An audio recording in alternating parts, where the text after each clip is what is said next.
know and love in an up-to-date, edgy style. Religion, Ho-Ho's way.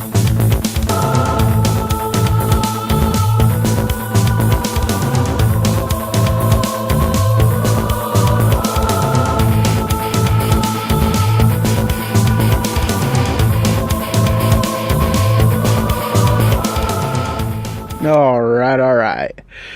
Well, guys, I actually had to reclassify this podcast. You know, it was under religion, and I switched it to putting it into a category all by itself. Well, I guess not all by, but you know what I mean.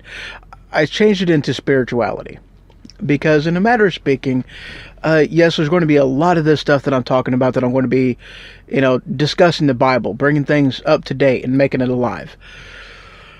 But all said and done, outside that, it's spirituality. Because, I mean, I'm going to be honest with you, I despise religion, the institution. You know, there's just so much, with most churches, most organizations, they are preaching, they are teaching, they are spreading doctrine. You know, they're not spreading, you know, the good news. They're not spreading the gospel. They're not spreading the love of Christ. They're spreading doctrine. And, you know, that is religion. And I'm not about religion.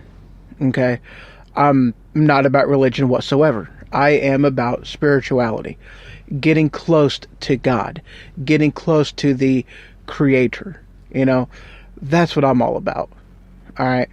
And as I say in the description, with some of my views and just my openness to other things that's out there. Okay, let me put it to you like this. You know, yes, I do believe the Bible 100% in its entirety. Do I believe that the Bible contains all truth? No. But I do believe that the Bible is entirely true. You know, there's a difference. I do believe that what is in those pages, what is in those 66 books, that it is relevant to salvation. That's not all the knowledge on the subjects to be had. There is other truth found in other places. And as long as those places that you're getting other truth from doesn't contradict the Bible, just openly, I mean, like add to, sure. Contradict, no. But moving on, I digress. What I really wanted to make this episode about is Moses. You know, Moses is one of them guys that, you know, yeah, you've got the first 5 books of the Bible. You know, Genesis, Exodus, Leviticus, Numbers, Deuteronomy. These are all what's classified as the Mosaic texts, or the Torah, which I believe is a different language for 5. I could be wrong on that. But the first 5 books of the Bible was written by Moses. All right. So let's go back into the way machine. Let's go way back. Let's hop into our DeLorean. Let's turn on the flux capacitor. Let's get that sucker amped with 1.21 gigawatts of electricity. And let's go back to Egypt. Yeah, Egypt. Moses. Now, I don't remember the decree of what actually happened, of what necessarily took place. You know, this is one of them things that I didn't, you know, bulk up on it before I started getting into it, you know, before I decided to do the podcast. I didn't do that. However, you know, there's a lot of it I do remember. And, you know, I think it was kind of like with Herod and Jesus, you know, the decree to, you know, kill some babies. And I think that's more or less what it was. And Moses' mom, in order to save Moses from being killed by this decree, by whomever it was that decreed it, you know, put him in a river, floated him on down the sea, and he was found by Pharaoh's daughter, if I remember correctly. It could have been his wife, I'm not sure. One or the other. And it's not important to the story, so, you know, by no means, don't correct me, because it doesn't matter, you know. But she, you know, found the baby in a basket, and I guess just basically, you know how some women are when it comes to babies, and that's how she was. And she's like, hey, you know, we need somebody to, you know, we need a wet nurse. because she obviously had not given birth, so she would not have been able to feed the child, so she needed a wet nurse. Something that back in the day was, pretty common, And she went out and she looked for a woman whom had a baby, as she assumed, get killed because of the decree. And she stumbled across Moses' mom. And so Moses' mom was actually his wet nurse. It's just, I thought that was cool. Like, what are the odds? All right, yeah, we're talking about the Bible, and of course, things work like that in the Bible. But outside of that, what are the odds? I mean, that's just cool to me. I thought that was neat. It's, what are the odds of all the people out there, of all the women whom she could have come across, and it was Moses' mom to be Moses' wet nurse. I thought that was neat. So he gets raised. Obviously, he is Israeli. He is a Jew, obviously. And during this time, Jews are they are slaves, okay? They are slaves to the Egyptian. And they have been slaves to the Egyptians for, like, a lot of years. Like 400 years, maybe? Something like that. Something ridiculous. A long period of time. And Moses, it was, he knew his heritage or something of that nature, and he had seen an Israelite, a Jew, get beat by an Egyptian, and he ended up killing the Egyptian, and then he went out and ran away, freaked out. There's stuff into that story. It is interesting. But one of the things about this is that he is, there's details in here that I'm forgetting. So I'm just going to go ahead and skip above, skip forward, skip ahead, and go into Moses being out with his father-in-law's ranch, or, whatever. And he was tending the sheep, I believe. And he's walking along and he sees this bush. This bush is burning. This bush is not being consumed by its flames. Moses, in typical white boy fashion, of course he's a Jew, but this happens in typical white boy fashion. What's this sound? Oh, I'm going to go check it out. And thankfully there wasn't, Freddy Krueger or Jason Voorhees hiding behind this bush. It was, in fact, it was God in this bush. God's glory had come down to this bush. Why, I don't know. He chose a bush, but he did. And the bush was not consumed by the fire. And that's what brought, that's what raised his suspicion on this bush. That's what drew his curiosity. That's what made him go over there and want to check it out. It's like, dude, here's a bush on fire. Yeah, no big deal. Looks back at it. It's still on fire. Cool. In his business. Looks back again. What the hell? This thing is still on fire. And it's not being consumed. There's just as much bush there as there was 10 minutes ago whenever I looked at it. This is insane. I'm checking this out. And he walks over and God's like, dude, hey, what's up, Moses? How you doing? I'm doing good. What's up with you? Why are you a bush talking to me? What's going on? And dialect was established. And actually, I'm going to break it down to you Moses style. Alright? He's like, God was like, dude, I got a job for you. Moses was like, Moses had a speech impediment. Okay? I don't know if you're aware of this. Moses had a speech impediment. He had basically a severe speech impediment. Moses was like, dude, I want you to go. I want you to talk to Pharaoh, and I want you to talk for me and represent my people and tell Pharaoh, let my people go. Moses is like, dude, no. And actually, I believe part of this is, he left You know, like the first time whenever God told him, he was like, no, I'm not doing it. And that's whenever he ran away to his, you know, father-in-law's place. And then finally, you know, and the Jewish slaves knew more years, I think 4 more years or something like that of slavery. And it's like, you know, dude, guys, you guys could have gotten out of here earlier if Moses just would have, you know, done what God had wanted him to do, type of a thing, you know. But at any rate, I digress. But you know, that's just an interesting part of the story, you know. So he's like, you know, Moses goes, no, I'm not doing this. I don't want to have any part of this. You know, I mean, dude, do you not hear me speak? Dude, I have a speech impediment. I have a lisp. I can't do it. And God's like, dude, really a lisp? You're bringing a lisp as an excuse not to do something. I mean, dude, I'm sitting here in a bush, burning the crap out of it, and it's okay. I got you. Moses is like, nah, no, I'm not doing this.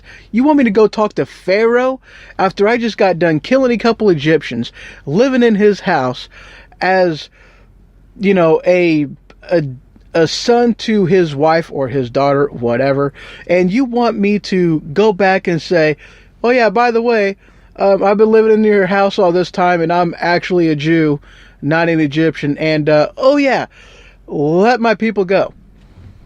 Okay, one, he's got no credibility by the Jews. All right, this is, I guess, and this is the original Uncle Tom. Okay, he was a slave that was raised as the Pharaoh's son. Let's just say it was his wife that found it, and he was being raised as the Pharaoh's son. So let's just say that. Whether that's true, I don't remember which one it went, son, grandson, it doesn't matter. It's not really important. But, you know, this is Uncle Tom. He has absolutely zero credibility within his own people. His own people are like, dude, no, you're not one of us. You know, you've been living in the Pharaoh's house this entire time. You don't know this thing we call slavery. You don't know what we've had to go through every single day. You've not been there with us. Who the heck are you to, you know, want to be our, you know, our guy to represent us? No. Who are you to be our Martin Luther King? You know, Uncle Tom, who are you to try to say that you're worthy to be our Martin Luther King? You know, the fact of the matter is, there is a good possibility that Moses never even would have had that in if he hadn't, you know, I mean, it's very possible that the only reason why is because of the rapport that he had with the Egyptian people, and that's why he was able to, you know, even be able to talk to the Pharaoh. You know, it took an Uncle Tom to, you know, even get through to where he could talk to the Pharaoh. But I digress. So, of course, you guys know about, you know, the 10 plagues. So, you know, it's let my people go. Oh yeah, back this train up a little bit. You know, Moses is like, okay, or God was like, okay, Moses, you want to put, you know, your speech impediment as a reason not to do this? Fine. Go grab your brother Aaron. Your Aaron can be your voice. You be my representative, and we'll go free my people. So that's what he does. Okay. So he goes in front of the Pharaoh and he goes, let my people go. Pharaoh's like, huh? Aaron goes, I got this. Yo, he said, let my people go. What's up? Let my peeps out of here. Pharaoh basically laughs at him. Alright. No. No. You have no credibility. You lived in my house. You know, you're like a son or a grandson or whatever, a brother. Who knows? No. Okay, fine. If you don't let the people go, there's going to be a plague of flies. Yeah, whatever. Stuff happens, plague happens, there's 10 of them, and the aspect about this, all this happened more or less for one reason and one reason alone. God wanted to demonstrate his authority over nature, to demonstrate his authority over the beasts, to demonstrate his not ability over, but power over the sun, his power over, life itself. I mean, that's what all these plagues did. His power over the sea, his power over the air, his power over the bugs, the beasts, everything. It was to demonstrate to the Israelis his power over everything. All right. And here's an aspect of this story that a lot of people also overlook as well. With all these plagues that happened, okay, the Pharaoh's best sorcerers were standing up and they were mimicking and reproducing and duplicating every one of the plagues the Pharaoh did, further taking away God's credibility that he's anything special, and it's he kept going and kept going until finally it was basically the last plague that really proved that God is God of all things. He is the God of gods. He is the Lord of lords. Okay? And that's what really set him apart, because no sorcerer could reproduce every one of the 10 plagues. All right? Awesome part. And so they go. They leave, every single Egyptian. All right? Pharaoh brings Moses back and said, get out of here. Granted, he was struck with grief. One of the first stage of grieving, he was struck with grief. He goes, get the hell out of my sight. Get out of my city. Take everything. Moses took that one step farther. Okay, fine, all right, we'll go. But hey, look, the road is troublesome and peril, and, we're going to need supplies. We're going to need some gold. We're going to need some food. We're going to need some stuff. And he goes, yeah, whatever. Take what you need from the people out there and just go. Just get out of here. And he did. He packed up the riches of Egypt that was given to him, and him and his people, the children of God, the chosen nation, the heirs, the rightful descendants of Abraham, the father of nations, they left Egypt and they took off for the promised land. So there they are on the road. They're going, they're leaving Egypt. They got the riches. They're going. They get to the Red Sea, and where are we going to go now? What now? All right.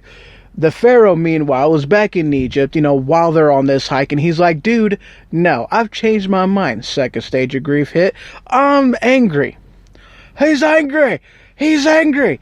He orders all of the entire military, every single one of them, on chariots, on horses, on Dasher, on Dancer, on whatever. Anyway, yeah, I'm a goober. He tells them all, go after him, bring him back here, put him back into bondage. So they're on the way, they're going. You've got the Red Sea right there. You've got all the Israelites like, what the heck are we supposed to do now? Because behind them, they see the dust clouds. They see the army moving down on them. They're like, oh shit, what do we do? That's what they're like. They're like, holy crap, what do we do now? Moses goes, psh, I got this. He puts his staff into the sand. He raises his arms, and the Red Sea parts. All right. And then he crosses. The Bible says that they crossed the Red Sea on dry land. Okay? It doesn't say that there was a little bit of water there. It said that the sea parted and they walked on dry land. I'll get back to why that's important later. They cross. The army comes up behind them on their hind end. They're like, they did it. We can do it. They start to cross. As soon as all the Egyptians are... Stop, rewind, play. As soon as all the Israelites are safely across the Red Sea, God stops holding back the waters. The waters come in, crashes over the entire Egyptian army. Horses, carriages, soldiers are dead, drowned in the sea. All right? Now, I know that people say that, there's discussion on that, and there is, there's questions as far as where he actually crossed and how much water they truly went through, and it was only water that was 4 inches deep. Okay, if it was only 4 inches deep, it wouldn't have said on dry land. And I find it absolutely amazing that 4 inches of water destroyed the carriages, drowned them, drowned the horses and the men, and allowed them to walk on and go without the Egyptians bothering them again. That's amazing that 4 inches of water did that. All right. I'm going to continue on to a different point. Well, not a different point, but a continuation of this point. The church I used to go to, the head pastor, he actually went to the Red Sea. The Egyptians... let's back this up a little bit more. Let's not back this up yet. Let's keep going with the story. He actually went scuba diving in the Red Sea at a part where historians have pretty well decided that this is where they crossed. And when he was scuba diving with his mask on, he's seen coral in the shape of Egyptian helmets, in the shape of chariot wheels, in the shape of chariots. He's seen coral down there. See, coral doesn't take shape on its own. Coral will take root and live off of whatever is there on the floor of the sea. So obviously this wasn't something that was just a natural occurrence thing. Nature doesn't do sockets and wheels.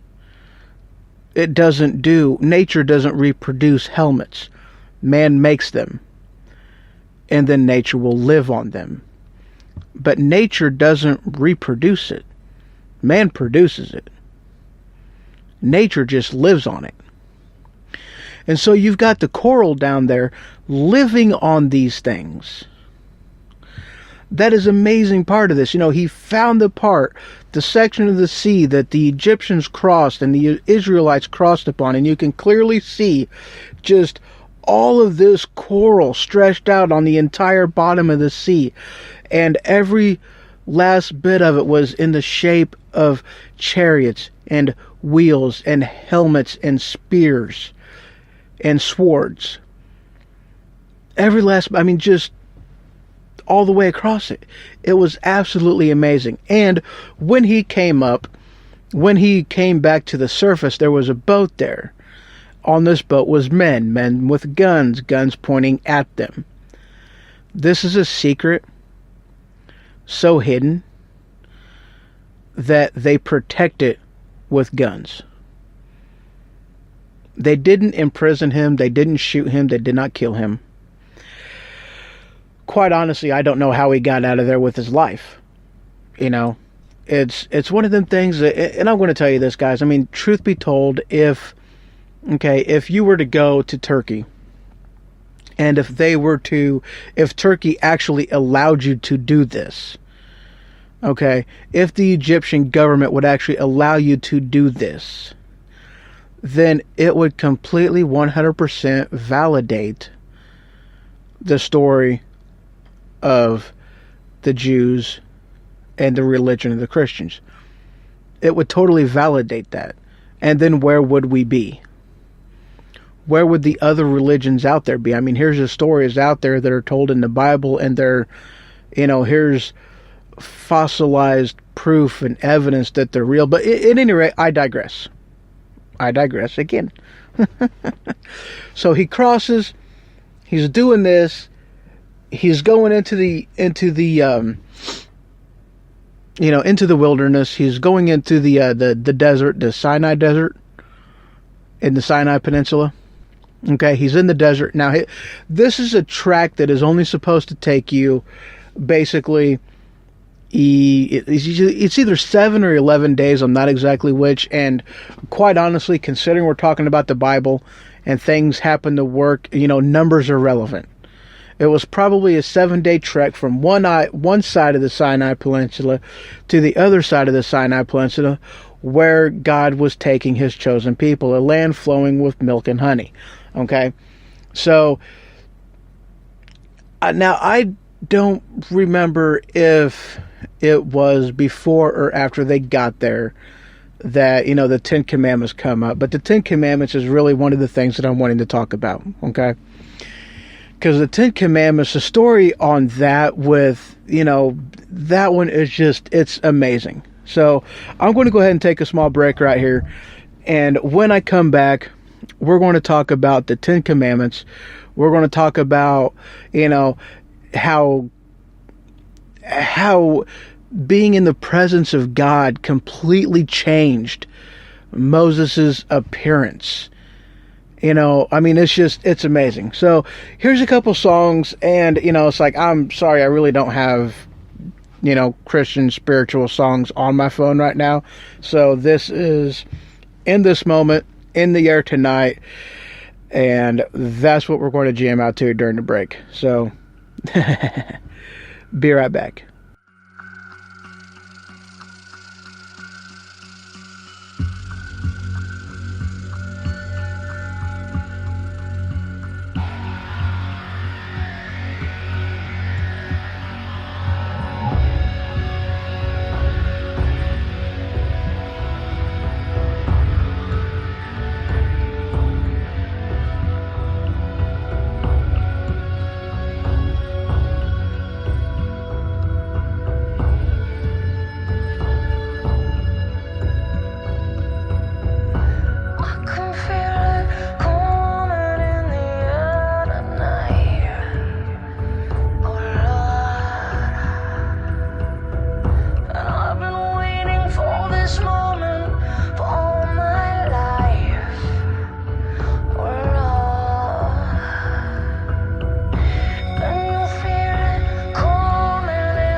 His heart doesn't show, but the pain still grows.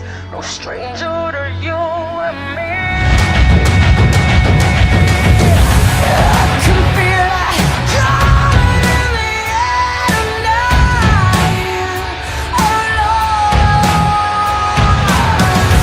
I've been waiting for this moment all of my life. Oh Lord,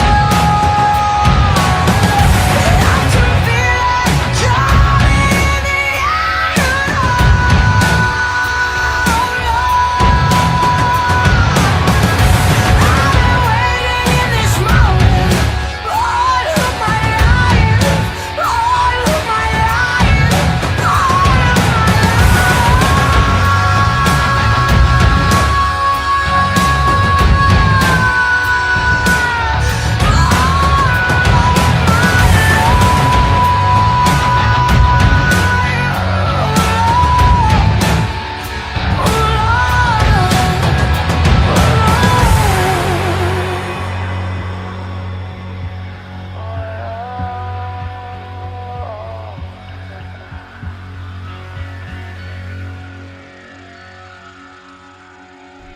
All right, so let's do a quick recap. We've got Moses born. Pharaoh decides to kill babies. Moses' mom puts Moses in a basket. Downstream, being raised in the Pharaoh's castle. His mom is the wet nurse. He kills Egyptians. He flees to his father-in-law. Burning bush. 10 plagues. Red Sea. Now we come to our hero, and he is at the foot of Mount Sinai. All right, now,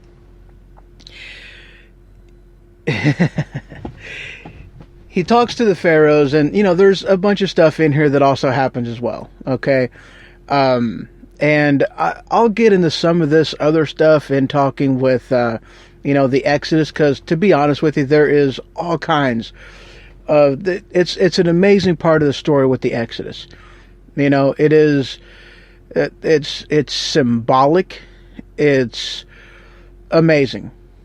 The story of the Exodus is really, really cool. I very much invite, people to read that. It's an amazing story. It's full of all kinds of stuff, It really is an amazing book. So let's talk about Moses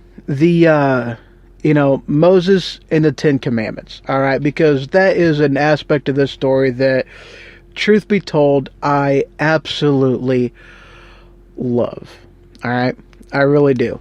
So, Moses goes up on the mountain, up on Mount Sinai, and he is in the presence of God. He is talking to God. He is just, they're talking, they're having a good time. Sipping over coffee, having a cup of tea. They're having a good time. They're eating some steak, eating some salad, just having an amazing time. And he is filled with the presence of God by being in his presence. Okay. He comes down off the mountain, and God, I'm just going to give you this little caveat as well. God wants, nor did he did not want the 10 Commandments. He did not want the book of rules. He did not want a separation between his people and him. He wanted that relationship to where he could talk to us openly. That's what he wanted. He never intended for the Old Testament, for the old laws, for the 10 Commandments. He never wanted that. He wanted instead a relationship with us. Well, if that's what he wanted, why did we get something else? I'm going to tell you. That's what this story's about. So Moses comes down off of this mountain, okay, after being in the presence of God. Now, Moses isn't exactly the I don't necessarily know as if he was the full head of hair type of guy. I have no idea. He must have had a lot of face, or possibly even his hair was doing this. But Scripture says that he was radiant when he came off of this mountain.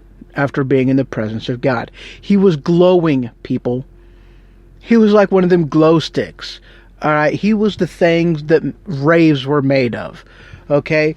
And he is freaking out the Egyptians. Or not the Egyptians. He is freaking out the Israelis. We're freaking out, man. You know, they didn't care whether or not the snozberries taste like snozberries. They didn't care. They were freaking out because Moses, in the presence of God, is glowing. And they're like, dude, cover yourself. They made him put on a scarf around his head to cover himself from glowing until it went down and went away. Which I think took like a week. Something like that. Okay? And, you know, it's one of them things that Moses was like, dude, I mean, God wants this relationship with you too. And they're like, no. It's like, we don't want this. We don't want anything to do with that. You were glowing when you went up there. Are you kidding me? That freaked us out. And he's like, dude, I mean, just, if you're a glowing person, you're not going to worry about it. It's not going to matter. It's like, dude, but you're glowing.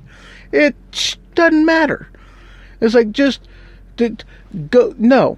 We don't want anything to do with that. Just be gone. You go up there and you tell God, just give us some rules to follow. We don't want anything with this whole glowing thing. We don't know what you guys are smoking up there. We don't know what kind of drugs you're doing. For all we know, you're dipping yourself in some glowing paint and then coming back down here. We don't want nothing to do with that. Moses is like, fine. He goes back up on the mountain. He tells God, he's like, God, look, I don't know what these guys' problem is. They're your chosen people. I don't know what they're smoking, but they don't want this relationship with you. They want a book of laws. They want rules to follow. And he's like, no. I was like, these guys have no idea what it is they're asking for. I believe he goes back down on the mountain, tells the people God said no. You don't really know what you want until you got it. You don't know what you got till it's gone. Pave paradise, put up a parking lot. Yeah, anyway. They send it back up the mountain, and, you know, he ends up writing this book, you know, these rules. You know, God gives it to him, you know, and Moses is writing these rules down. And he comes back down off the mountain, and he goes, I have got 10 commandments. And he sees what these guys are doing. And he just flips shit. Just straight up. I mean, these guys... Okay, let me recap some of the miracles that they've seen. They've seen all 10 plagues on Egypt. They crossed the Red Sea on dry land. They ate from manna just appearing outside their tents. Okay, they seen water just flow like a river coming out of the rock in order to, you know, let every single one of them drink. Not once, but twice. Okay, they have been saved numerous times. They have seen God's amazing power and authority numerous times. And they come back, and Moses comes down off this mountain, and he sees them worshiping a gold ox. That they melted down the gold from the riches that they took from Egypt, and that's what they're worshiping, an ox. And Moses just lost it. He throws down the tablets, shattering the 10 commandments, and he just goes off. He goes on a rampage. He calls these guys stupid, idiotic buffoons. He's obviously upset, as he should be. I mean, come on. You know, everything that God just did for him, every different way that that God proved his power and his love for Israel, and this is what they're going to do. He was ticked. He stomps back up that mountain, and he says, dude, these guys are freaking stupid, and no, I'm done. God goes, dude, come on, man. Just give him another chance. Moses goes, no. If you want these stupid commandments written, then you write them. God goes, fine. He cuts the rock. He shears it with his own hand. He writes out the 10 commandments in his own hand. And then Moses goes back down off the mountain. Interesting side note. On Mount Sinai, in basically the relative spot that they think that he was at, that Moses was at whenever he was talking with God, they have done tests on the rock. There is a portion of this rock that looks like it has been sheared. Sheared with, basically, they say, by a nuclear explosion. And apparently, and I don't remember exactly if this part is true, but the land itself, the top of that mountain, is radioactive. That's just cool. Here it is from the story of the Bible. And of course, it's also interesting that he was actually glowing. Radioactive. Yeah, anyway, it's just, wow. I scare myself sometimes. But anyway, cool part of it. So he goes back down the mountain, and he's got the 10 Commandments again. And, there it is. They wisen up. They, start doing what it is they're supposed to be doing. They, they melt down the oxen, and then they start making the things that they need to make in order to do the temple. Because, this is the part of the story where, the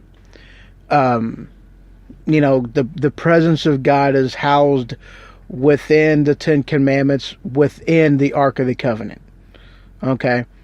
And that's just, one of them neat things that, stories and whatnot on it. But that pretty well covers this episode, what I was wanting to get to and whatnot. And, just, again, awesome stories in the Bible. And with this show, that's more or less like what my Sunday show is going to consist of. All right.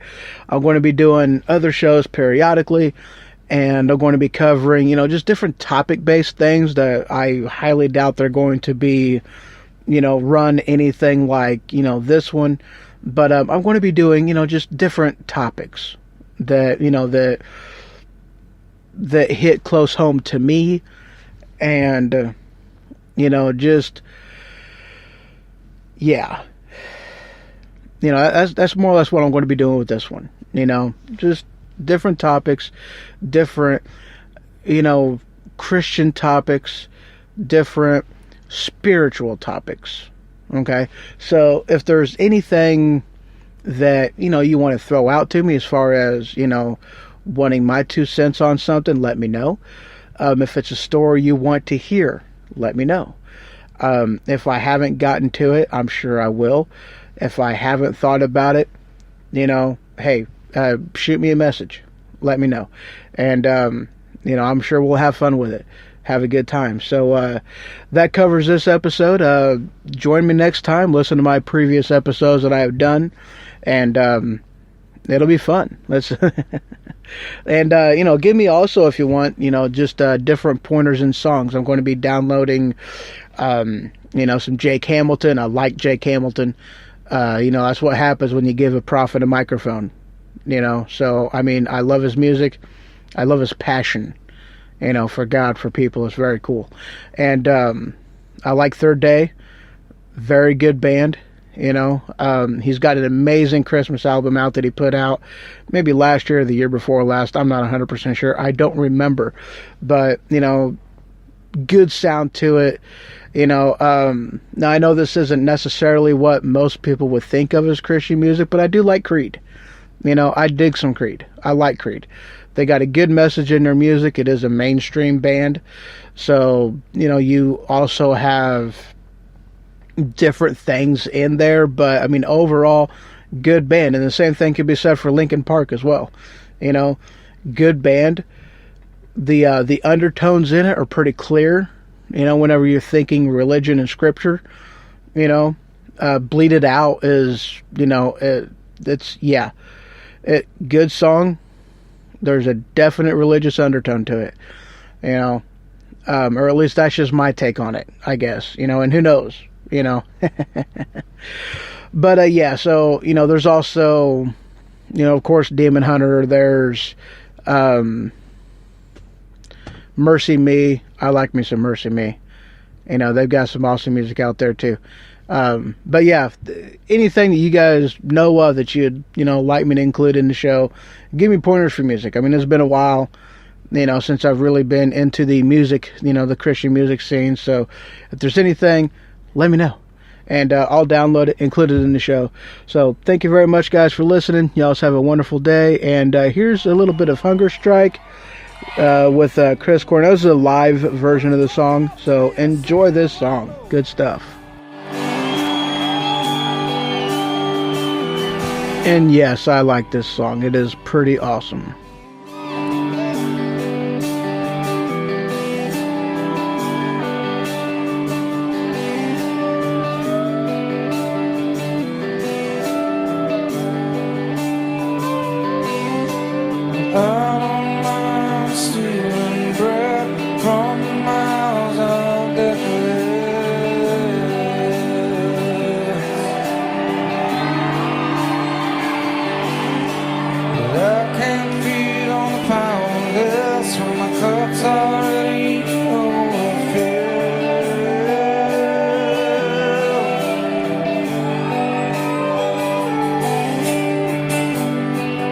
But it's on the table, the fire's cooking.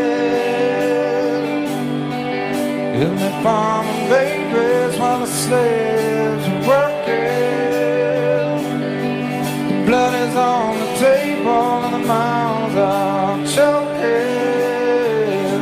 But I'm going hungry.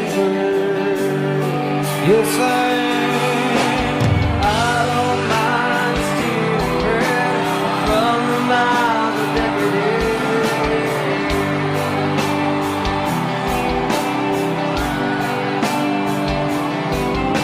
But I can't feed on the powerless when my cup's already overfilled.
Chris Cornell!